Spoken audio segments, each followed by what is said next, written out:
सोते हुए चंद्रयान 3 के विक्रम लैंडर और प्रज्ञान रोवर ने कर दिखाया एक और कमाल। इस कारनामे को देखकर अमेरिका को भी विश्वास नहीं हो रहा है। जैसा आप सभी को पता है कि 4 सितंबर के दिन हमारे चंद्रयान 3 को इसरो के वैज्ञानिकों के द्वारा रेडियो सिग्नल के जरिए स्लिप मोड में डाल दिया गया था।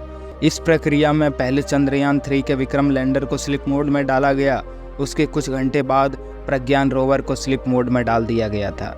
साथ ही प्रज्ञान रोवर और विक्रम लैंडर की पोजीशनिंग ऐसी की गई है जैसे ही 22 सितंबर को चांद पर सूरज निकलेगा वैसे ही सीधा उसके सोलर पैनल पर सूरज की रोशनी पड़ेगी, जिससे कि वो दोबारा जाग सके और अपने मिशन को दोबारा पूरा कर सके। लेकिन फिर भी सोते हुए चंद्रयान 3 ने एक ऐसा कमाल कर दिखाया जिसे देख दुनिया भर के वैज्ञानिक दंग रह गए हैं और उन्हें चंद्रयान 3 के कारनामे पर यकीन ही नहीं हो रहा है। चंद्रयान 3 ने ऐसा कौन सा कारनामा कर दिया है, इसे जानने के लिए इस वीडियो को अंत तक ज़रूर देखिए। और अगर अभी तक आपने मेरे चैनल को सब्सक्राइब नहीं किया है तो मेरे चैनल को सब्सक्राइब कर लीजिए। इसरो के वैज्ञानिकों ने विक्रम लैंडर को स्लीप मोड में डालने से पहले एक और कमाल कर दिखाया था, जिसमें चंद्रयान 3 के विक्रम लैंडर के चारों इंजन को दोबारा चालू करके इसे 30 से 40 सेंटीमीटर ऊपर की तरफ उठाया जाता है और इसके बाद इसके स्थान में चेंज करके इसे दूसरी जगह पर लैंड कराया जाता है। आपको जानकारी के लिए बता दें कि चंद्रयान 3 के लैंडर को दोबारा उड़ाने के लिए नहीं बनाया गया था। इसका मकसद केवल एक बार ही चांद की सतह पर सॉफ्ट लैंडिंग करना था। उसके बाद वो वहीं पर जानकारी जुटाकर और साथ ही प्रज्ञान रोवर की जानकारी को धरती तक सफलतापूर्वक पहुंचाना था। ये भारत के लिए एक ऐतिहासिक जीत है, क्योंकि ऐसा इतिहास में किसी भी देश ने नहीं किया था। जबकि हमारे देश के होनहार वैज्ञानिकों ने चंद्रयान 3 के लैंडर को कुछ मीटर की ऊंचाई पर ऊपर की ओर उड़ाया और फिर उसकी जगह को चेंज करके दूसरी जगह पर लैंडिंग सफलतापूर्वक करा दी गई। आपको बता दें कि हमारे चंद्रयान के प्रज्ञान रोवर ने चांद की धरती पर ऑक्सीजन की भी खोज कर ली है। चांद की धरती पर ऑक्सीजन का पाया जाना किसी खजाने से कम नहीं है, क्योंकि आपको पता ही होगा कि मानव जीवन के लिए ऑक्सीजन कितना ज़्यादा उपयोगी है। हालांकि चंद्रयान 3 चांद पर हाइड्रोजन की खोज नहीं कर पाया, जबकि इसके साथ साथ और भी कई सारे तत्वों की खोज की है, जिनमें से सल्फर, अल्मीनियम, कैल्शियम, आयरन, खनिज और सिलिकॉन शामिल है। इससे पहले किसी भी देश ने चांद की धरती पर सल्फर की खोज नहीं की थी। चांद पर सल्फर का पाया जाना भी काफ़ी ज़्यादा महत्वपूर्ण है, क्योंकि इसे भविष्य में मंगल मिशन के लिए ईंधन के रूप में इस्तेमाल किया जा सकेगा। लेकिन इसी बीच अमेरिका देश को यकीन नहीं हो रहा था कि भारत ने चांद पर चंद्रयान को भेजा है या फिर केवल एक मनगढ़ंत कहानी है। अमेरिका के वैज्ञानिकों में होड़ मच गई थी इस बात की कि शायद भारत ने कोई चंद्रयान मिशन भेजा ही नहीं है। इसीलिए चांद के ऑर्बिट में घूम रहे नासा के एक सैटेलाइट ने चांद की दक्षिणी ध्रुव की एक तस्वीर नासा के वैज्ञानिकों के पास शेयर की है, जिसमें हमारे भारत के चंद्रयान को साफ साफ देखा जा सकता है कि वो चांद की धरती पर कैसे खड़ा हुआ है। हालांकि जब यह तस्वीर ली गई थी तब हमारा चंद्रयान 3 रुका हुआ था और उस समय चांद के दक्षिणी ध्रुव पर रात हो चुकी थी।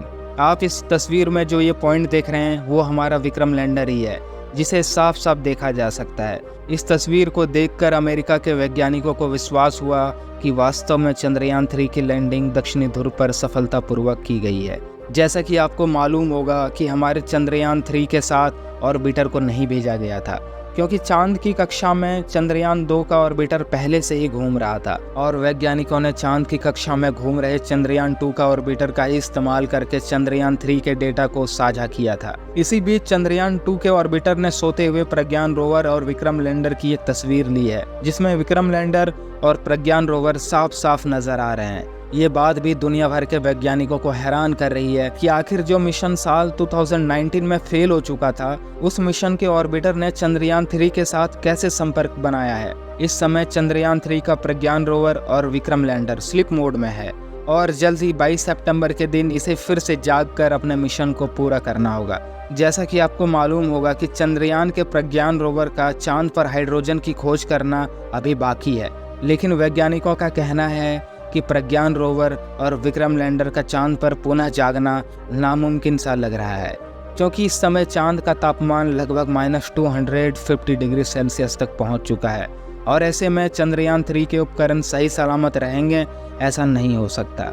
लेकिन विक्रम लैंडर और प्रज्ञान रोवर में जो बैटरी लगी हुई है, जिस बैटरी को चार्ज होने के लिए सूरज की उपस्थिति अनिवार्य है और इस समय चांद की दक्षिणी ध्रुव पर तापमान काफ़ी ज़्यादा कम हो गया है, जिससे कि उसकी बैटरी खराब होने के चांसेस बढ़ गए हैं। और गौर करने वाली बात तो ये है कि वैज्ञानिकों ने इसकी बैटरी में काफ़ी ज़्यादा इंसुलेटर का इस्तेमाल किया है, जिससे कि ये इतनी सर्दी में भी सही सलामत बनी रहे। लेकिन -250 डिग्री सेल्सियस की ठंड को झेल पाना इतना भी आसान नहीं है। लेकिन फिर भी अगर प्रज्ञान रोवर और विक्रम लैंडर की बैटरी सही सलामत रही तो वह पुनः चांद पर एक्सपेरिमेंट को शुरू कर देगा और इस बार हाइड्रोजन की तलाश की जाएगी। इस समय जो तस्वीर देख रहे हैं ये तस्वीर विक्रम लैंडर की है, जिसे चंद्रयान 2 के ऑर्बिटर ने अपने हाई रिजोल्यूशन कैमरा द्वारा कैप्चर किया है। आपको बता दें कि ये तस्वीर उस समय की है जब चांद पर रात का अंधेरा छा रहा था। इसमें आप देख सकते हैं कि चांद की सतह अंधेरा होने के कारण कैसे चमकदार दिखाई दे रही है। जिस समय चंद्रयान का प्रज्ञान रोवर अपने एक्सपेरिमेंट को कर रहा था उस समय चांद का तापमान 25 डिग्री से 30 डिग्री सेल्सियस के बीच था।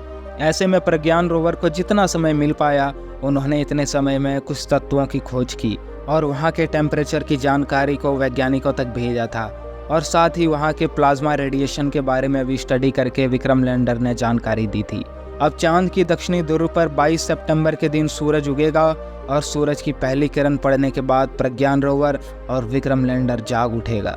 विक्रम लैंडर और प्रज्ञान रोवर के सारे आउटपुट सिग्नल ब्लॉक कर दिए गए हैं, केवल विक्रम लैंडर के इनपुट सिग्नल को चालू रखा गया है ताकि 22 सितंबर के दिन जब चांद पर सुबह हो तो वैज्ञानिकों के द्वारा रेडियो सिग्नल के जरिए दोबारा चंद्रयान को जगाया जा सके। और अगर विक्रम लैंडर सही सलामत रहा तो रेडियो सिग्नल का जवाब वापस धरती तक आएगा। इस वीडियो को यहीं ख़त्म करते हैं। आप सभी लोग चंद्रयान 3 के दोबारा जागने की दुआएं कमेंट में करते रहें ताकि हाइड्रोजन की खोज की जा सके। इस वीडियो को एक लाइक ज़रूर करें और अपने मित्रों तक इस वीडियो को शेयर करें ताकि उन्हें भी जानकारी मिल सके। और अपने भरोसेमंद चैनल रूट को सब्सक्राइब करना ना भूलें।